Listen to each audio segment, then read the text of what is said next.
Depuis le 25 septembre dernier, le musée parisien Art Ludique accueille l'exposition L'art dans le jeu vidéo, qui a pour ambition de nous faire découvrir l'envers des multiples décors du médium à travers plus de 700 œuvres.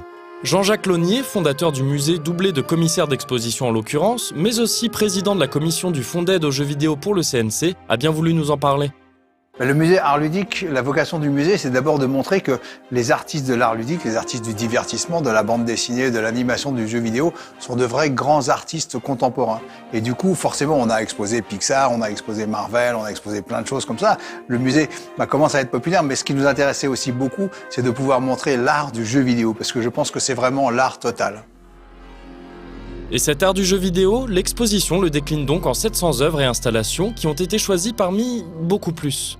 Alors ça a été un vaste travail, choisir les œuvres parmi tout ce que nous ont envoyé les studios. C'est l'équipe du musée, puisqu'on a écrit un parcours qui a réceptionné ces œuvres. Et ce qu'il faut imaginer, c'est qu'on a demandé à 12 studios, des grands studios parmi les plus puissants du monde, ou des tout petits de 3 ou 4 artistes, et on s'est retrouvé avec 60 000 œuvres.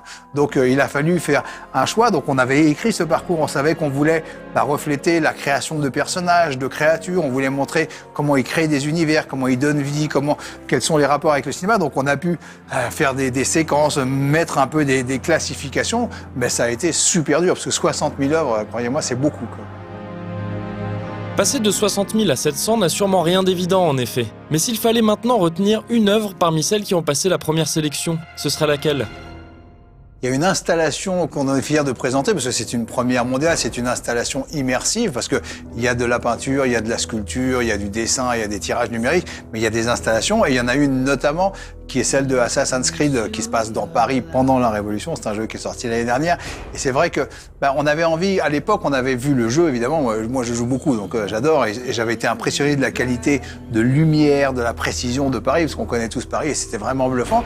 Et à l'époque, les gens d'Ubisoft avaient expliqué qu'ils avaient recréé Paris à l'échelle 1, tout Paris à l'échelle 1. Ça veut dire évidemment grandeur nature, que pour faire Notre-Dame, ils avaient mis 14 mois, et que en termes de résolution, c'était à l'échelle 1. Et je me dis, wow, j'aimerais bien voir ce que ça peut donner.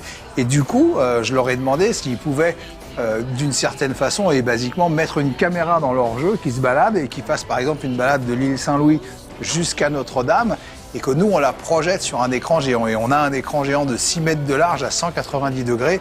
Et du coup, clairement, on a l'impression de remonter le temps, parce qu'on est dans Paris à l'échelle 1. Les gens qu'on croise, ils sont à notre taille, ils sont révolutionnaires.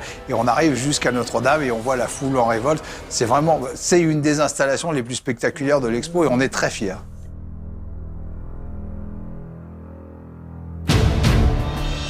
Cette installation, issue de la série Assassin's Creed, le laisse facilement imaginer. Une telle exposition n'aurait su se faire sans la collaboration de nombreux studios, qui en l'occurrence ont apparemment été ravis de mettre leur travail à disposition.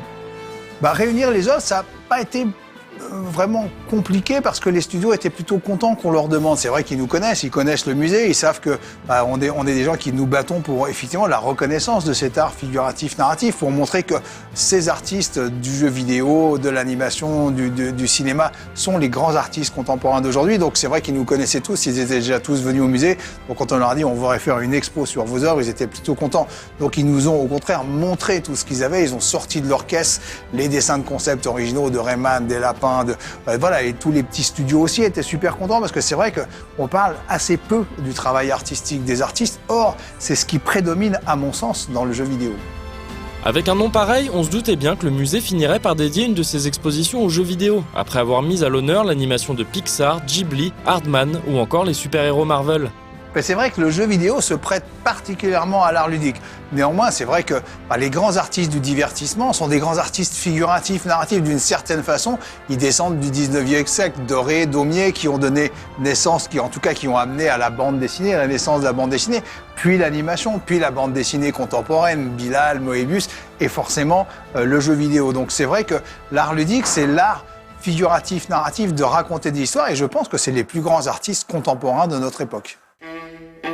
Si ces artistes contemporains travaillent avec des outils classiques pour façonner leurs univers, comme le bon vieux crayon ou encore l'aquarelle, leurs équivalents numériques sont de plus en plus courants dans le processus de création. Se pose alors la question, a priori importante pour un musée, du concept même d'œuvre originale. Bien sûr, il y a beaucoup d'originaux.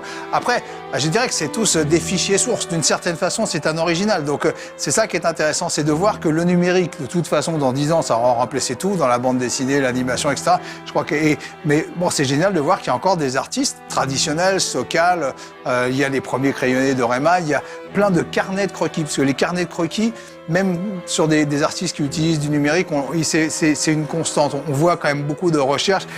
Les mecs, ils notent leurs idées et font des crayonnés d'enfer. Donc, on expose beaucoup d'originaux, on expose beaucoup d'aquarelles, beaucoup de dessins au crayon, beaucoup d'encre de Chine, et après, beaucoup de numérique. Parce que pour moi, la différence, et c'est aussi le propos de la première salle, l'atelier d'artistes, c'est de montrer que l'ordinateur, il est au service de l'artiste, mais il ne le remplace pas. C'est un outil. C'est-à-dire qu'au lieu de dessiner, et on voit Alexis Briclot, qui a une pointure immense, qui a créé Remember Me, qui dit, moi, que je sois avec un crayon ou avec un truc numérique, c'est pareil, quoi. Et les sculpteurs, on a des sculptures en argile ou on a des sculptures en 3D. De la même façon, c'est pareil. Donc, c'est vrai que parfois, c'est plus pratique pour eux. Parfois, ils préfèrent modéliser en 3D et faire une sculpture en impression 3D. Et donc, je pense qu'il faut qu'on s'habitue à ce que la technologie soit au service de l'artiste et que la notion d'original ou pas devient plus ou moins abstraite, à mon sens. De la même manière qu'il contribue à modifier notre regard sur la notion d'original, le jeu vidéo peut donner un sens particulier au concept d'inspiration française que l'exposition entend mettre à l'honneur.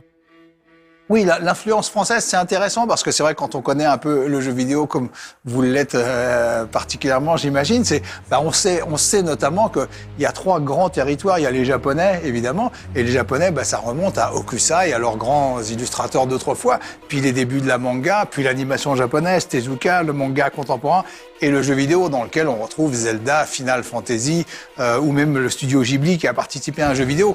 Il y a les Américains. Alors là, on est plus dans GTA, on est plus souvent en tout cas dans des jeux qui se fight avec des guns, etc., ou de la simulation sportive. Et il y a les Français, sans schématiser ni généraliser. C'est vrai qu'on a un côté un peu plus culturel, un peu plus arty, on a une diversité incroyable, et donc on avait envie de rendre hommage aux studios français. Donc on n'a que des studios français ici, même s'il y a des artistes étrangers. C'est un peu comme ces studios de la Renaissance italienne à l'époque, où il y avait plein d'artistes qui se réunissaient autour d'une grande œuvre. Le jeu vidéo, je pense que de la même façon, c'est exactement ça. Sauf qu'à l'époque, les pauvres travaillaient soit pour des rois, des monarques ou pour l'église, etc. Aujourd'hui, c'est pour le public qui travaille. Et donc, il y a une émulation, il y a une créativité, il y a une spontanéité qui fait que je pense que le jeu vidéo, c'est un art total aujourd'hui. C'est maintenant la 2e fois que Jean-Jacques Launier fait mention du concept d'art total, et on ne le laissera donc pas partir avant qu'il nous en donne sa définition.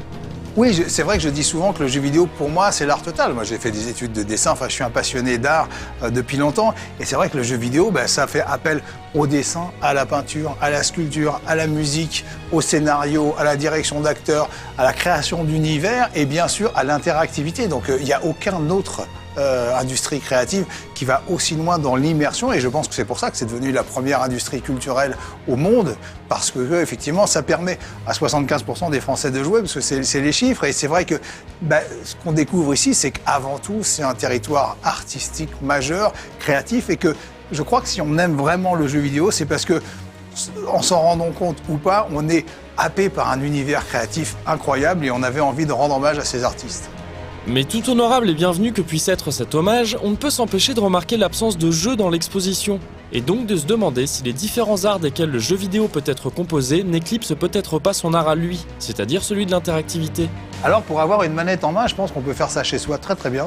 Ce qui est important, c'est les choses qu'on voit jamais. C'est ça qu'on avait envie de faire, parce que jouer aux jeux vidéo, j'y joue tous les jours depuis quasiment 30 ans, donc ça c'est génial et c'est ça qui est fantastique. Mais j'avais envie de comprendre comment ça fonctionne, pourquoi c'est aussi fabuleux. Et c'est vrai que l'expo s'adresse à des gens qui jouent pas, qui n'aiment pas le jeu à la limite, parce que c'est une expo d'art contemporain bluffante, mais elle s'adresse aussi aux joueurs, parce que, alors pour jouer énormément comme un fou, justement, on est tellement captivé souvent par l'action qu'on fait pas tout à fait gaffe au décor démentiel que les mecs ont fait. Par contre, on le ressent, c'est-à-dire qu'on trouve le jeu tellement génial parce que créativement il est dément, même si on n'a pas le temps d'en apprécier tout le décor, tout le background, etc. Donc l'expo s'adresse à la fois à des gens qui jouent jamais parce qu'ils vont se dire « Waouh, j'imaginais pas que les mecs étaient aussi forts », et aussi aux gamers parce que d'un seul coup, ils vont retrouver des décors incroyables ou des recherches de personnages qu'ils adorent ou qu'ils n'ont pas encore découverts, ou même de jeux qui n'ont jamais vu le jour. Et c'est ça qui est intéressant. Il y a cette créativité permanente. Et du coup, jouer ça, on connaît, entre guillemets tous, voir toutes ces œuvres, ces 800 œuvres, personne ne les a jamais vues. C'est donc bien pour nous faire découvrir le travail caché derrière les univers du jeu vidéo que l'exposition a été montée. Et si d'aventure vous hésitiez encore, on va laisser Jean-Jacques Launier tenter de vous convaincre avant de le libérer. Je pense que l'expo, évidemment, sur votre chaîne, ça va être les gamers et j'en suis ravi parce que c'est quelque chose, moi-même, qui joue comme un fou. Je suis ravi parce que je trouve que c'est important. Encore une fois, quand j'étais ado, moi, je lisais des BD et on me disait, c'est pas bien, c'est une sous-culture. C'est faux. C'était Moebius, c'était Jack Kirby qui a influencé toute la pop culture. Là, de la même façon, il faut qu'on arrête de nous dire que c'est pas bien ou que c'est ci ou que c'est ça. C'est avant tout des grands artistes contemporains et si on aime ça, c'est qu'on aime l'art, finalement. Et je trouve que c'est bien de pouvoir partager avec des gamers cet amour du dessin, de la peinture, parce que d'un seul coup, je trouve que ça connecte l'art et le grand public et que c'est plutôt revalorisant d'arriver dans un musée et de voir des choses qu'on aime. Habitué des musées et du jeu vidéo ou pas, l'art dans le jeu vidéo vous attend dans le musée Art Ludique jusqu'au 6 mars prochain.